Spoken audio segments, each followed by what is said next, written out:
Hi, everyone. I'm going to tell the same story twice today. We're going to recap 3 weeks ago. Tracy talked to us about Palm Sunday. We're going to recap that bit of the story. 2 weeks ago, Yves talked to us about the Last Supper. We're going to recap that bit of the story. And we're going to go on a little bit further into the Easter story today. I'm going to tell it two ways. First time I tell it, I'm going to be using some pictures done by the wonderful Helen Stratton. You'll see her beautiful artwork. Then I'm going to tell it another way using, it's a bit of a 90s one, this. You'll have seen it before, maybe some of you.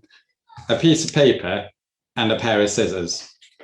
Now this is one because I'm a maths coordinator in school. And this is a way of telling the story that really appeals to me, because there's a theory that we do with older primary school kids that if you fold a piece of paper in the right way, you can make any shape you want with just one cut with a pair of scissors. And this way of telling the story explores that a little bit. So it appeals to me in two ways. Tells the story of Jesus well, and it appeals to me as a maths coordinator at the same time. So Jesus of Nazareth was a good man. He was a great teacher. He was the Son of God.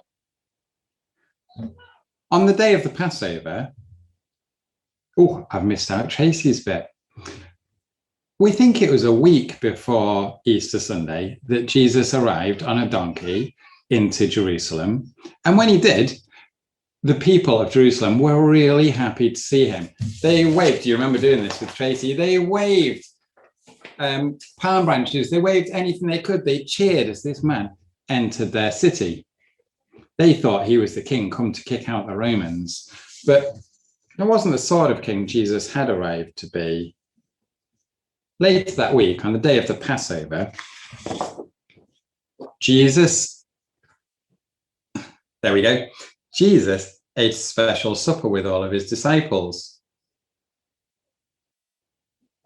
Later that night, Jesus went to pray alone while his disciples were supposed to be praying to look after him. While he was praying, a crowd of enemy soldiers appeared. They marched Jesus away.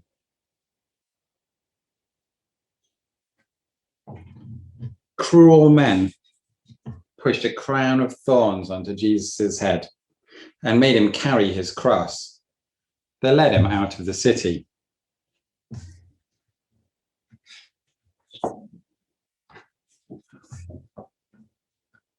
When they reached a hill, soldiers nailed Jesus to a wooden cross.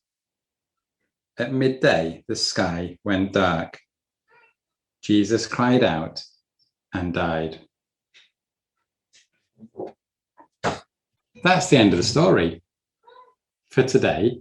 Next week, there'll be some more. That's the end of the story for today. I'm going to tell the same story to you another way. I'm going to tip my screen down.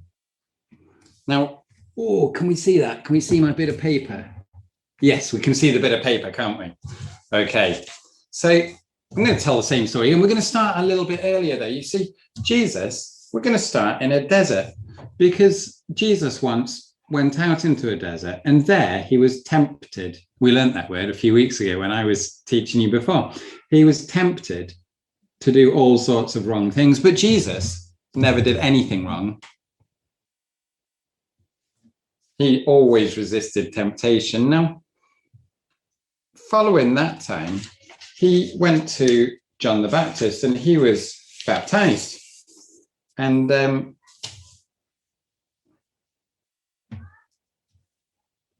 after being baptized, he went to, I've lost track of what I'm saying. I'm so sorry. After being baptized, Jesus went to speak to lots of people, and often he would travel by boat. He would travel by boat to speak to crowds of people or to see people that he knew. And often he would go into their houses. And he performed miracles in houses. He spoke to people in houses. He even brought someone back from the dead in a house. But all that is the build-up to the start of our story that we told earlier. Now we're going to get into the same bit again. You see, about a week before Easter Sunday, Jesus arrived into Jerusalem, and all the people of Jerusalem They saw him coming and they cheered and they waved their palm branches around. Hold on. They waved their palm branches around. They were so happy that Jesus, their king, had arrived to save them. But you see, Jesus hadn't arrived. It wasn't the sort of king that they thought they were going to be getting. One of the first things Jesus did when he got to Jerusalem was he went to the temple, to his father's house, as he called it. See, we know now that God was Jesus' father. He called the temple his father's house, and he went there. And when he went in, he saw people selling things in ways they shouldn't be doing inside a temple, and he was angry. And he turned over the tables and he threw things around and told people that is not how they should treat his father's house. Another day, Jesus and his friends booked a room upstairs in, I think it was in an inn or in a pub, booked a room upstairs. And maybe a little bit like this, they went into the house, climbed the stairs, and they had a meal upstairs. That was called the Last Supper. Oh, and I've lost my notes. Here they are. It was called the Last Supper. But Jesus' friends captured him. His enemies captured him that very night. They tied him up. They did horrible things to him. They punched him. They kicked him. They pulled his hair. They spat in his face. And they laughed at him. And they got the Romans to nail Jesus to a cross.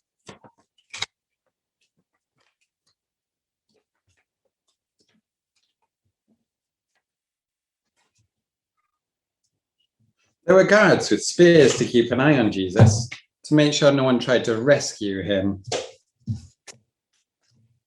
And they watched for a while, but when they realized it was safe and no one was trying to get Jesus down from the cross, they started to play a game. They threw dice to try and win the clothes that Jesus was wearing. If you roll 2 6s, you can get his cloak. Jesus was in a lot of pain, but he didn't shout at them or reply when people shouted horrible things at him. Father, forgive them, he said. They don't know what they're doing. Later, he cried out, Father God, where are you? I feel so alone. After several hours, he shouted, Father, into your hands I give my spirit. And he died. No one ever deserves to die like that. Jesus certainly didn't. Remember, earlier we said he had never done anything wrong. That's the end of the story for this week.